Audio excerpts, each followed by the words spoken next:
Olá, eu sou Jorge Machado, este é o Autorretrato e eu vou conversar com o deputado Rafael Silva do PDT. É sempre um prazer conversar com o senhor na TV Assembleia, deputado. Vamos falar de mais um desafio renovado, uma reeleição onde o senhor teve mais de 121 mil votos. O que significa isso para o senhor, deputado? Muita responsabilidade. E eu quero agradecer a todos os eleitores do Estado de São Paulo, aqueles que votaram em mim e aos que não votaram também, porque certamente escolheram alguém de sua confiança. Eu quero agradecer e prometer trabalho, seriedade. É disso que o Brasil precisa e, pelo menos minha parte, eu quero executar. Deputado, o que falar de uma eleição difícil, disputada, mas o senhor já trabalha como um deputado distrital na sua região. As grandes demandas que foram elencadas e o que o senhor pretende fazer em termos de mandato? Eu quero realizar muitas coisas boas, eu quero difundir ideias, eu quero defender ideais, eu quero propor mudanças na realidade do Estado de São Paulo e do Brasil, né? Eu quero cumprir o meu mandato, o sexto mandato, com muita serenidade, mas também com muita seriedade. O que o povo paulista, o povo de São Paulo pode esperar da política, tanto que o senhor observou no ano passado, mobilizações de rua, um certo desalento com a política e com os políticos, coisa que não se verificou na eleição, a gente pode falar que foi uma pequena renovação de quadros dentro desta Casa de Leis, deputado. Eu acompanhei esse pessoal que foi para as ruas, mas sem uma consciência, sem a necessidade ali de se focar um rumo, uma ideia. Não. Ali você tinha pessoas que pensavam de forma diferente, você tinha pessoas que iam lá para promover bagunça, né? Vamos colocar dessa forma, e aí esse movimento se perdeu. Você percebeu que nas eleições nós não tivemos a mesma preocupação, não tivemos. Então, isso não é bom. Uma nação, você não muda através dos políticos, não. Você muda através do povo. O político é um instrumento e o povo é que determina como é que esse instrumento deve ser usado, aplicado e como é que deve agir. Somente um povo consciente tem condições de determinar mudanças efetivas na direção, nos rumos de um país. Muita gente, as coisas acontecem nas cidades, ou seja, no âmbito das câmaras municipais ou em Brasília, no governo federal, no Congresso Nacional. Como fica a posição do parlamento, do parlamentar paulista, de um deputado estadual? O deputado estadual fica perdido, viu? Que o poder legislativo já não é mais aquilo que era no passado. Antigamente você tinha os grandes debates nas casas legislativas municipais, estaduais, federais. Hoje isso mudou. Hoje nós temos muitos partidos, você tem grupos políticos defendendo o seu interesse. Cada grupo defende um espaço para poder se manter. Isso é negativo. O Brasil precisa de mudanças nessa área, mudanças efetivas. Nós temos a falta de conscientização do povo, que não aprendeu a cobrar. Você sabe, eu sou formado em filosofia, tenho pós-graduação na arte de sociologia, então a gente tem uma certa experiência, um certo conhecimento do comportamento humano. E um sociólogo americano falou que o bom eleitor é aquele que analisa o passado, as propostas do político e vota. E o eleitor excelente é aquele que faz tudo isso, vota, acompanha o desempenho do político e cobra. Então, nós não temos essa realidade no Brasil, infelizmente. E, repito, o Brasil vai mudar com um povo mais consciente.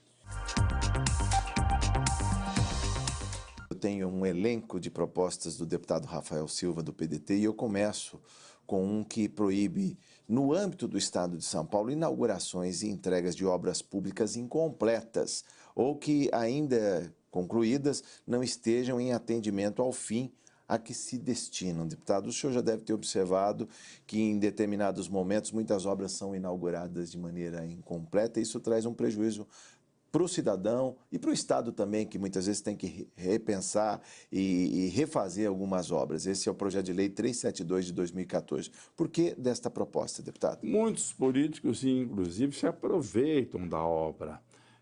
Antes de a obra ser entregue, eles já estão inaugurando aqui, inauguram ali, aí eles arrumam um termo também, vistoria, aí a imprensa vai toda lá. Você tem as pessoas que acompanham aquela obra, que usam e que sabem que ela não foi realizada, mas o universo, o resto do universo, que é muito maior do que aquela pequena parte que sabe da realidade da obra, quer dizer, esse outro universo acaba se influenciando. Poxa vida, é um realizador, quando na realidade isso ainda não se efetivou. E eu acho que é uma forma também de você moralizar, não é, jogar deputado? mais responsabilidade no trabalho do administrador, né? Para que ele possa também entender a seriedade que deve colocar assim, em tudo que realiza. O senhor diz na exposição de motivos dessa proposta, deputado, que é a obrigatoriedade de uma lei que impeça que uma obra fique abandonada por tempo, por não ter a estrutura necessária para o seu funcionamento, dará inclusive mais segurança para o Estado. Ou seja, o Estado perde muito dinheiro porque inaugura uma obra que não tem eficiência, não tem eficácia necessária, ou seja, não produz os resultados, é isso? Muitas obras são inauguradas, depois não servem para nada, são abandonadas. E também muita coisa é feita. Você vê um acidente que aconteceu agora em Ibitinga, é uma rodovia que não tinha demarcação. De noite, o caminhão se perdeu, certamente com a luz do ônibus, né? O motorista se perdeu e se chocaram. 13 pessoas morreram, principalmente crianças e adolescentes. Então, ali demonstra que se aquela obra tivesse completa, não teria esse problema. Até quando você refaz uma obra, você tem que deixar ela pronta para uso, totalmente preparada para isso. Deputado, vamos ao projeto de lei 517 de 2013, que obriga as concessionárias e permissionárias das rodovias paulistas a instalarem sistema permanente de vigilância de vídeo monitorado em entradas e saídas de postos de combustível existentes nas estradas sob sua administração. Por que dessa proposta, deputado? Um veículo, quando entra num posto de gasolina, ele entra mais devagar. Então, é fácil de ser verificado, né? Amanhã, depois de uma ocorrência, você pode, através de imagens conseguidas nesse setor, nessas áreas, você pode identificar quem são os responsáveis, quem são as pessoas, ou qual o veículo que passou por ali naquela hora. E essas empresas de pedágio, essas empresas ganham muito dinheiro. E não é só isso, não. Eles têm que prestar um serviço muito importante para a população para justificarem a sua existência, né? Já que as rodovias, em sua grande maioria, foram entregues a eles para que eles pudessem usar toda essa estrutura para ganhar muito dinheiro. Na exposição de motivos, o senhor fala que é notória a prática de diversos crimes nas passagens, nas paradas dos postos de combustível. Crimes como contrabando, descaminho, prostituição, tráfico de drogas, roubo de cargas, sequestros e outras práticas criminosas. Ou seja, as coisas passam pelos postos e poderiam ser gravadas as imagens ali para depois elucidar esses crimes, não é? Muitas vezes o caminhoneiro para no posto de gasolina à noite, o movimento é pequeno, e os bandidos já se aproveitam disso daí. Eles já têm tudo programado. Eles vão lá e fazem um assalto, você entendeu? Então, não é só o prejuízo material, é o risco de vida que é imposto a esses trabalhadores que usam caminhões, que usam rodovias e muitas coisas mais. Os postos de gasolina, eles são um ponto de convergência, né? E, então, eu acho que tem que ser monitorado.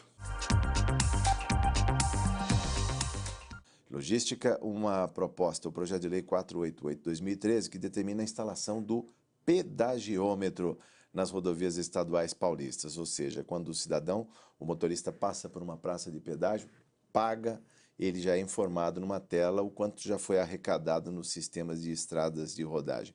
Só para a sua ciência, esse ano houve reajuste nas praças de pedágio, um reajuste de 4,89%, que ficou até abaixo da inflação em torno de 6,5%, e houve uma grita geral das empresas querendo um aumento maior. O que o senhor pretende com essa proposta? Lembrando que quando estamos gravando essa entrevista, O pedagiômetro que está aí na internet e à disposição de todos já ultrapassou a marca de 6 bilhões de reais, deputado. 6 bilhões 328 milhões de reais só esse ano, em 2014. Bom, é importante que o camarada que usa as rodovias pedagiadas, que ele tenha conhecimento de quanto se arrecada, né? Por que ele não ficar sabendo? Então, é importante nos postos ali, onde você vai chegar, vai pagar ali R$10, ou 20, ou 12, mas saber quanto é que o pessoal está ganhando. Agora, é importante também nós determinarmos uma fiscalização com respeito a empresas que contratam terceirizados. Sim, subcontratam empresas prestadoras de serviço. Isso daí é uma forma de se lavar dinheiro, porque eles ganham muito e tem que justificar que tem despesa. Aí contrata um ali e tal, um grupo que vai fazer um serviço e eles jogam para aquele grupo uma importância alta. Esse grupo, é lógico, é legalizado, paga impostos e depois o dinheiro pode retornar, né? Pode retornar para os donos das empresas de pedágio e também esse dinheiro pode servir para outras coisas mais que, infelizmente, acontecem no Brasil. Tudo isso tem que ser verificado. Deputado, as próprias concessionárias tinham ideia do aumento absurdo da frota de carros em circulação. As concessionárias, quando começaram em 98 aqui no estado de São Paulo, não tinham ideia do aumento do volume e da circulação de veículos, ou seja, as praças de pedágio, se pode falar, viraram minas de dinheiro. O crescimento da sociedade humana, ela muitas vezes foge das expectativas, porque a sociedade humana é muito dinâmica. Então, eles talvez até se surpreenderam, mas eles sabiam que a arrecadação é crescente e eles estão ganhando muito dinheiro, viu? E tudo isso tem que ser acompanhado, fiscalizado, o porquê de tanta renda. Sabe que o governo do estado de São Paulo, será que tem conhecimento de quanto esse pessoal ganha e realmente das necessidades dessas empresas? O senhor defende mais transparência, planilhas abertas, inclusive muito mais, a agência reguladora Artesp acompanhando essa movimentação, os recursos. Aliás, houve uma grita geral, 1º de julho houve um aumento do pedágio, e os 4,89% de correção para algumas empresas não foi o suficiente, e mesmo assim elas aumentaram o preço e depois a Justiça determinou a redução em alguns centavos, 10 centavos em algumas praças de pedágio, mas houve redução e a grita está aí, deputado. Esse pessoal ganha muito dinheiro, então se eles estivessem trabalhando numa tabela justa, séria, o aumento poderia ser da inflação. Não, mas o valor é muito alto e o que eles aplicam, o que eles gastam nas rodovias é muito pouco.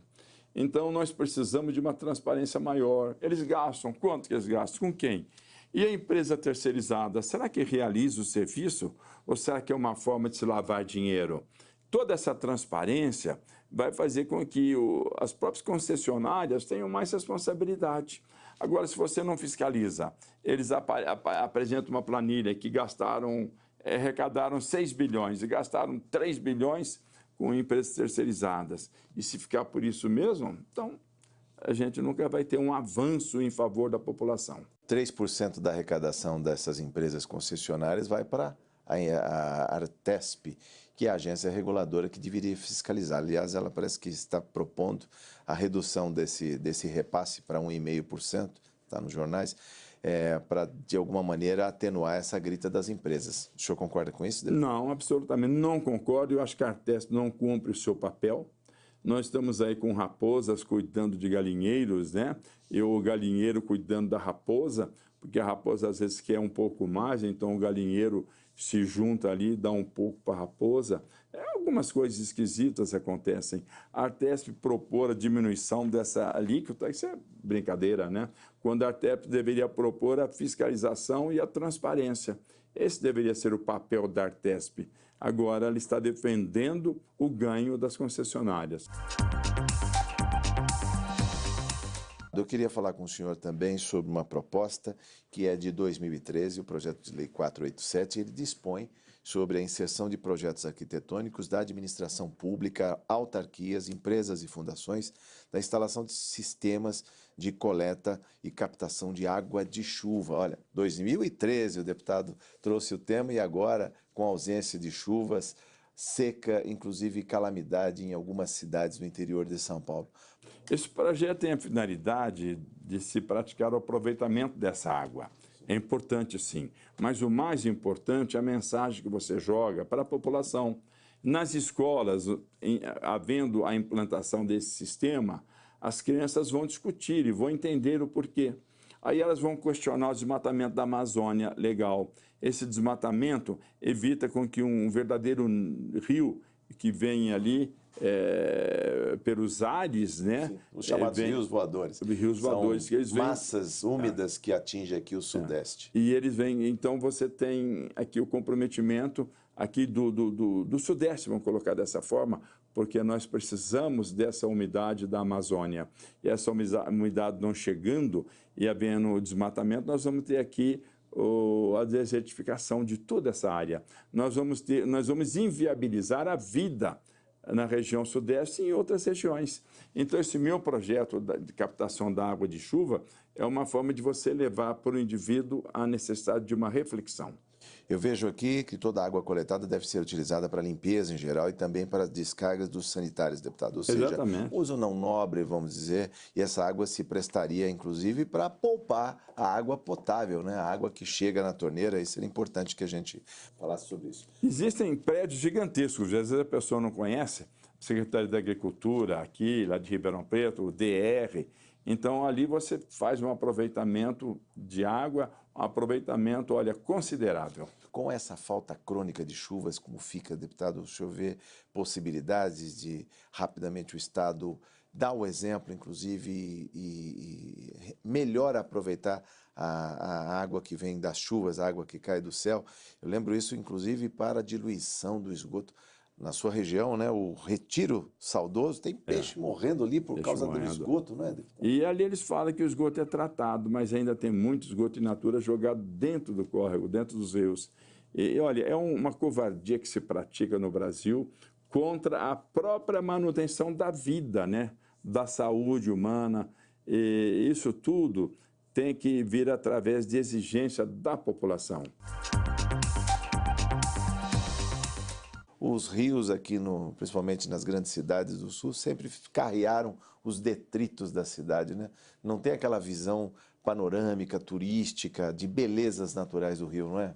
A Europa passou por muitos problemas na recuperação de rios, né? O Brasil continua poluindo de forma irresponsável, córregos, rios, nascentes. Isso você falou ser um problema cultural.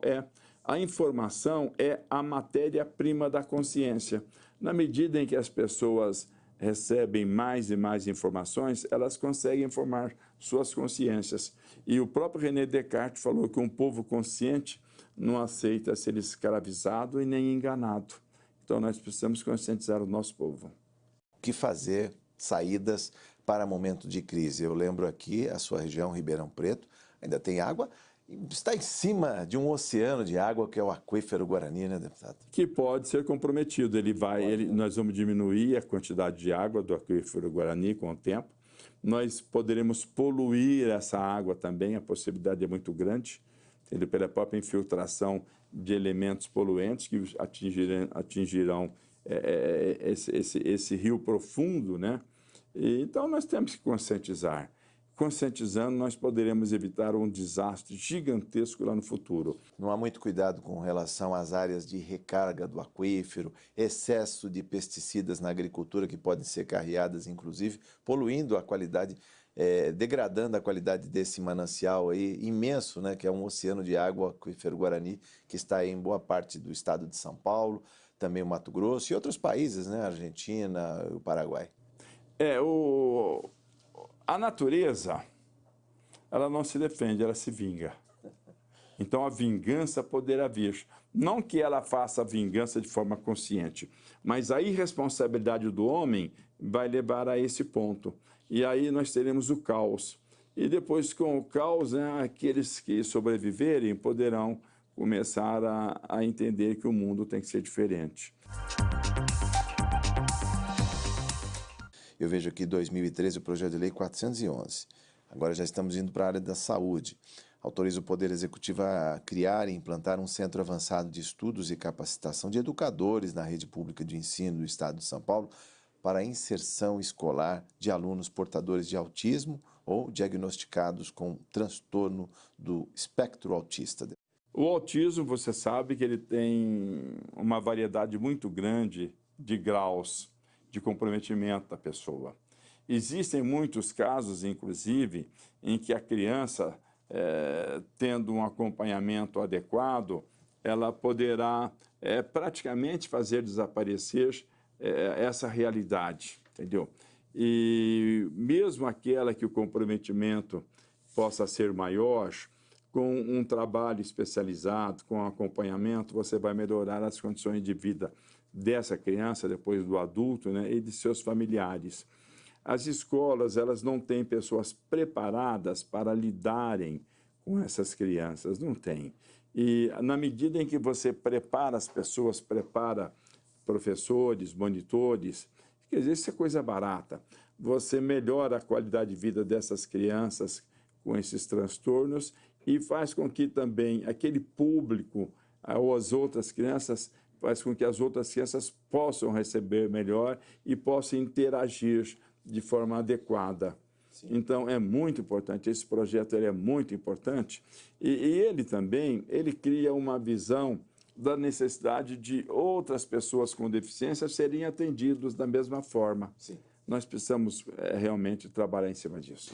Só lembrando, está no site do médico Drauzio Varela, falando sobre o autismo, que o autismo é um transtorno global do desenvolvimento marcado por 3 características fundamentais. A inabilidade de interagir socialmente, deputado, dificuldade no domínio da linguagem para comunicar-se ou lidar com jogos simbólicos e também um padrão de comportamento restritivo e repetitivo, ou seja, essas pessoas precisam de uma atenção especial, não é? Elas precisam ser estimuladas, nós precisamos provocar essas pessoas para que elas reajam, para que elas possam ter uma interação com as outras crianças, entendeu? Principalmente quando eu falo de crianças, é porque é na criança que esse trabalho tem que ter um início.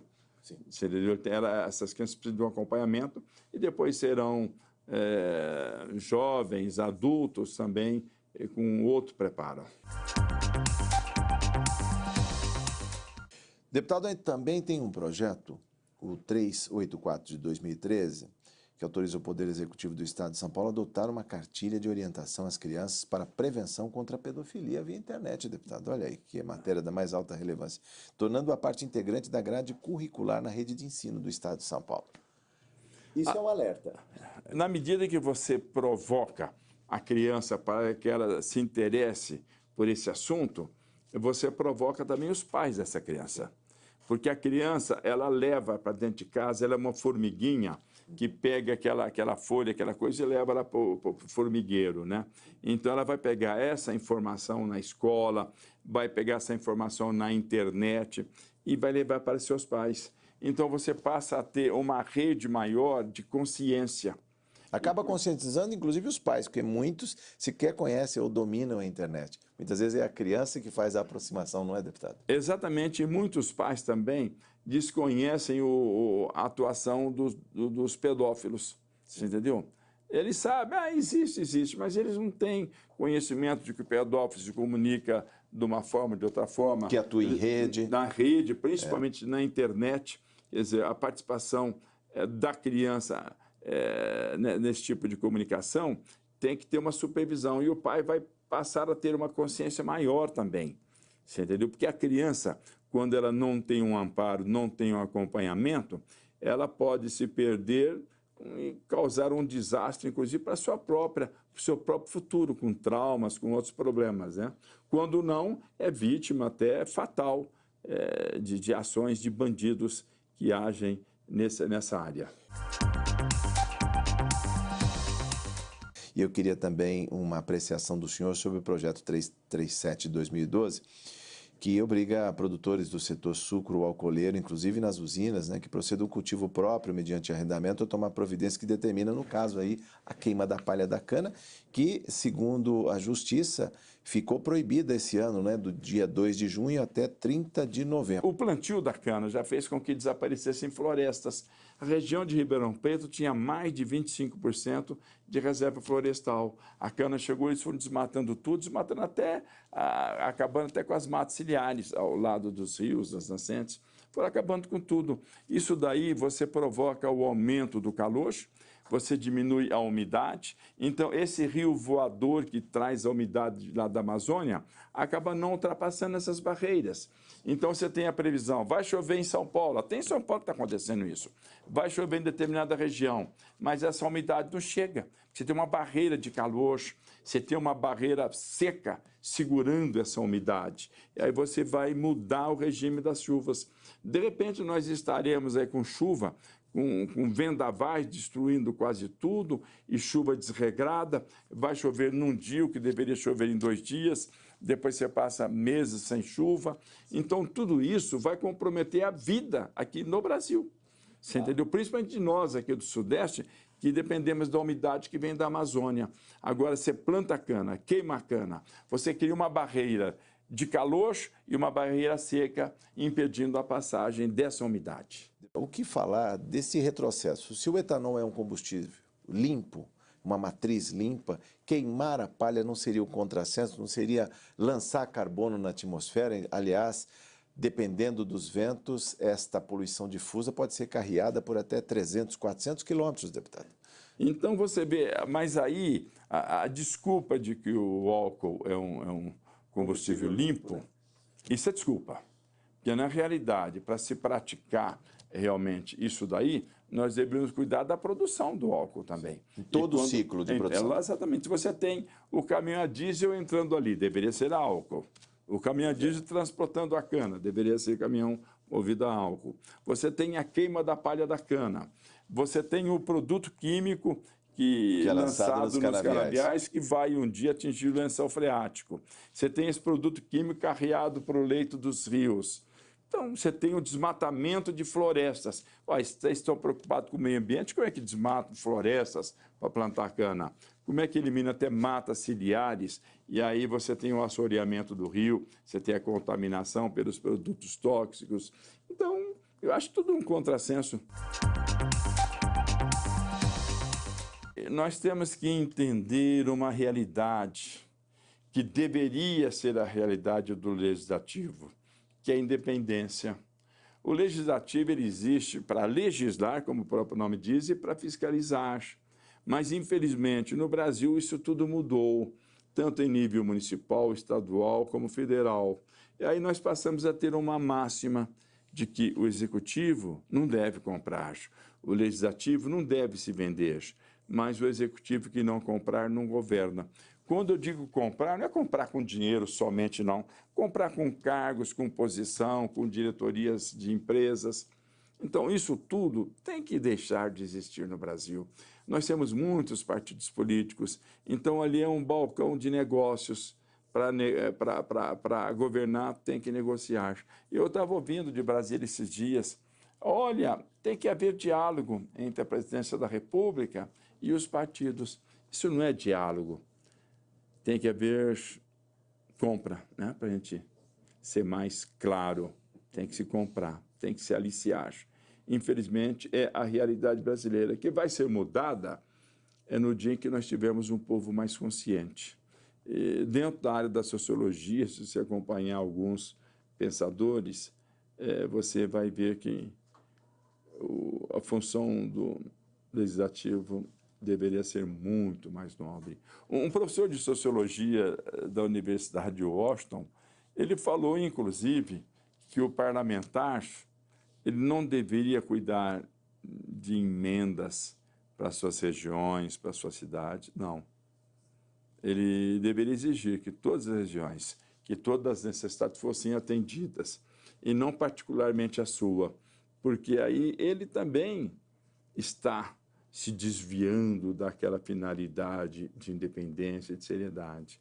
Tudo isso tem que ser repensado, mas na realidade atual, O parlamentar de uma região que não levar emendas para a sua região, ele não participa mais da política. Ou seja, aquele ideal que ele quer colocar em prática, ele não vai poder fazer isso tudo. Por quê? Porque não, foi alixado da vida pública. Então, olha, você tem um ciclo ou um círculo vicioso, que o cara, para se reeleger, tem que levar emenda, isso, assim, assim, assim. Agora, muitos levam emendas, né? E mantêm independência. Outros não mantêm independência. Deputado Rafael Silva, muito obrigado por sua entrevista. Volte mais vezes à TV Assembleia. Sucesso neste e no seu próximo mandato. Muito obrigado. Eu que agradeço, Jorge, agradeço também aos telespectadores. E eu peço para o povo pensar, né? Quando o povo pensa, o povo encontra o seu destino. Muito obrigado. O Autorretrato fica por aqui. Você continua acompanhando a programação da TV Assembleia.